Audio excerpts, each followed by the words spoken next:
Hello, bienvenue sur C0, CZ pour te servir, programme de fou ce soir, tu vas voir. On va évidemment parler de Binance, grosse accusation venant de Reuters, vous allez voir. Binance est vraiment pas sorti d'affaires et les grosses galères s'accumulent. Bref, on verra ça, mais plein d'actualités, Solana, Cardano, Shiba Inu, Phantom, la Russie, Illuvium, MLT, bref, complètement fou. Tu veux savoir tout ça? Pas de souci, reste avec nous.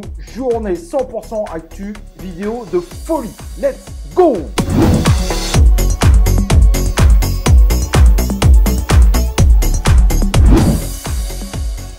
Alors évidemment, n'oublie pas, rituel de début de vidéo, de t'inscrire sur notre chaîne YouTube et évidemment d'activer les cloches de notification pour recevoir nos vidéos en notification ainsi que nos lives 100% interactifs sur lesquels tu peux poser des questions, donner ton avis, les lives où tu es le héros. Tu te rappelles de Metastrike? On l'a mis dans une de nos vidéos, crypto gaming de folie. Et ben ça tombe bien, aujourd'hui, listing et pas n'importe où sur KuCoin. Bref, joli coup pour ce jeu qui a l'air complètement fou, que tu peux d'ailleurs voir derrière moi mais qu'on ne regardera pas entièrement. Donc si ça t'intéresse, évidemment, tu as notre lien dans la description pour aller sur KuCoin et tenter le coup de ce crypto game qui est clairement l'un des qui a un énorme potentiel sur le marché. Avant de passer à la suite, deuxième actualité intéressante pour les fans de crypto gaming.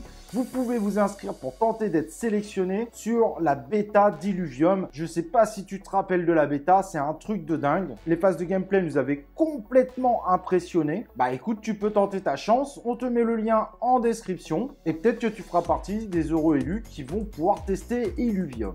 Et niveau actualité internationale, alors on voit bien que cette guerre en Ukraine pose de véritables problèmes. Ça amène une grosse incertitude sur les marchés. On a déjà eu quelques plongeons, mais la Russie finalement met un peu d'eau dans son bain par rapport aux crypto-monnaies. Le nouveau discours, c'est pas d'interdire les crypto-monnaies, mais plutôt de la réguler. Il serait même pas contre un stablecoin basé sur l'or, mais avec une certification que l'or pour adosser ce stablecoin est réel, et envisage d'autoriser le minage de crypto-monnaies.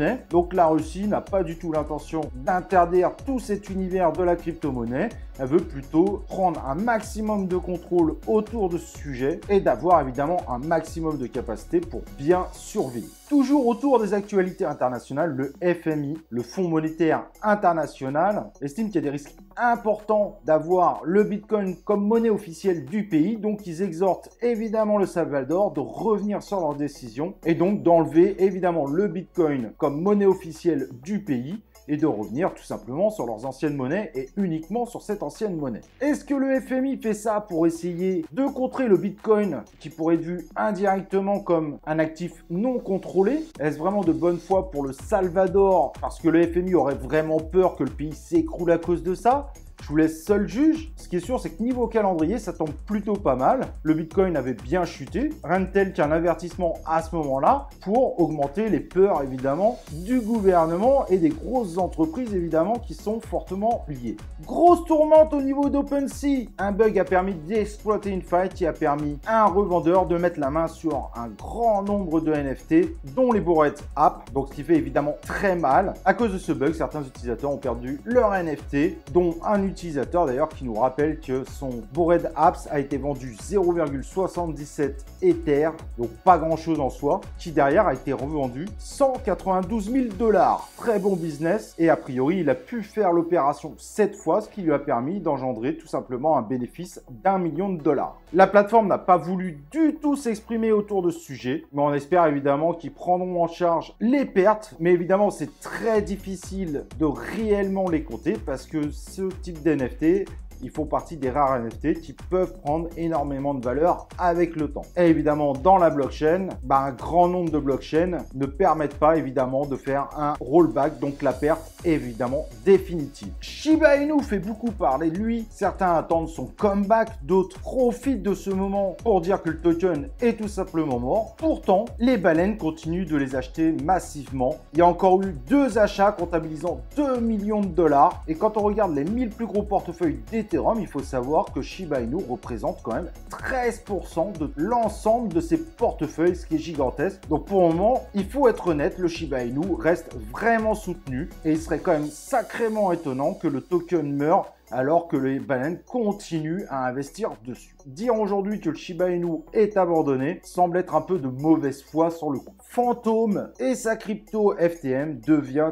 tout simplement la troisième blockchain la plus utilisée et dépasse même la Binance Smart Chain. Alors on voyait bien que la Binance Smart Chain, il y avait plus de gros projets qui tombent dessus. Les projets les plus ambitieux vont sur d'autres blockchains. On voit encore sur Solana. On commence à en voir de plus en plus du côté d'Avax. Mais c'est vrai que la Binance Smart Chain commence peu à peu à être désertée. Et ça n'a pas loupé. Phantom a pris la troisième place. Polygon n'est pas forcément très loin. La question qu'on peut se poser maintenant, vu qu'il n'y a plus personne qui fait vraiment confiance à la Binance Smart Chain, qu'il n'y a plus de projets vraiment ambitieux qui tombent dessus, est-ce que la blockchain, dans quelques années, ne sera pas tout simplement tombée dans l'oubli? Mais il est évident de voir la Binance Smart Chain aujourd'hui et il y a entre 1 an et 6 mois, ça n'a strictement rien à voir. Aujourd'hui, on commence à avoir l'impression qu'il n'y a que des shitcoins qui sortent dessus. Mais au niveau gros projet, honnêtement, on n'en voit quasiment plus. Et pour ma part, d'ailleurs, je me rappelle même plus avoir vu un super projet, super ambitieux sortir ces 6 derniers mois dessus. Mais peut-être que j'en ai loupé. Mais de toute façon, globalement, on voit bien, elle commence à être sacrément boudée.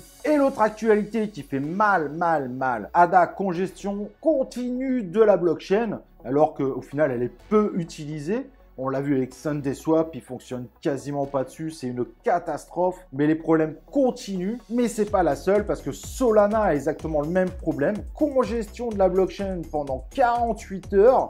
Ça fait extrêmement mal alors qu'il venait en plus de vivre une attaque DDoS qu'il avait déjà mis sur les roses. Bref, ADA et Solana, rien ne va plus. Et pourtant, Solana avait beaucoup d'avenir. On avait l'impression qu'elle était en train de prendre la place de la Binance Smart Chain, des bons crypto gaming qui sortaient dessus, des projets sérieux. Mais là, vu tous les problèmes qu'elle rencontre, ça va être difficile. Ils vont devoir faire une mise à jour sans casser ce qui est encore en cours. Et du coup, on a l'impression que Solana et Cardano en parallèle en tant que Ethereum killer, c'est complètement loupé parce qu'il y a d'autres blockchains qui arrivent violemment sur le marché avec de très bons arguments et que ADA et Solana sont très loin de répondre aux promesses qu'elles avaient envoyées et ça va être un désastre total et ça pourra amener évidemment leur token à s'effondrer encore plus. Alors Solana, vu les projets qu'il y a eu dessus, la blockchain a quand même des arguments, mais ça risque d'amener beaucoup de projets à ne pas vouloir aller sur la blockchain car les problèmes qu'il y a là sont des problèmes structurels et ça ne sera pas réglé du jour au lendemain. Bref, à suivre, mais ça sent quand même pas très bon pour ADA et Solana à l'avenir. En revanche, ça sent très bon pour CKB, CSPR, mais c'est pareil, quand ces blockchains feront autant de volume, on verra ce que ça donnera. En tout cas, côté AVAX, ça semble plutôt pas mal pour le moment, ça tient la route. Et forcément, la grosse actualité qui fait très mal, Binance encore sous le feu des projecteurs pour de graves accusations qui sont amenées par Reuters. A priori, avec pas mal de preuves à l'appui qui montrent que Binance a fait son maximum pour éviter d'envoyer des informations pour aider les autorités sur des questions de blanchiment d'argent. Ils sont donc également accusés, limite, d'avoir pris cette première place parce que contrairement à beaucoup d'exchanges qui essayent au mieux de respecter les autorités locales, Binance a joué la carte de l'opacité et donc serait un petit peu devenu numéro 1 parce qu'ils ont été très tolérants avec des choses qui se sont passées auxquelles a priori l'exchange aurait dû intervenir. Et a priori des membres de l'équipe l'auraient plus ou moins dénoncé comme quoi le PDG devait prendre des résolutions sur son exchange autour des KYC, etc.,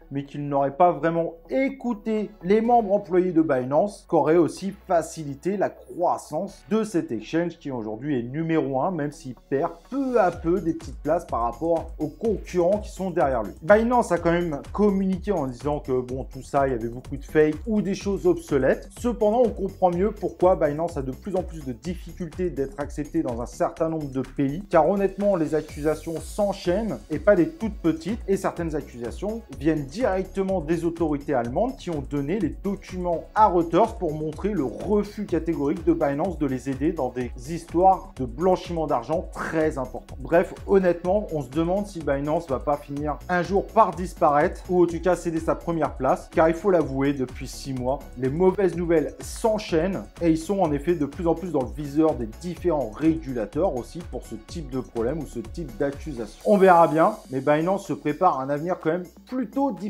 Voilà, n'hésite pas si tu as un commentaire, tu as la zone commentaire. N'oublie pas de liker cette vidéo, bien évidemment. Et nous, on se retrouve pour une prochaine vidéo de C0.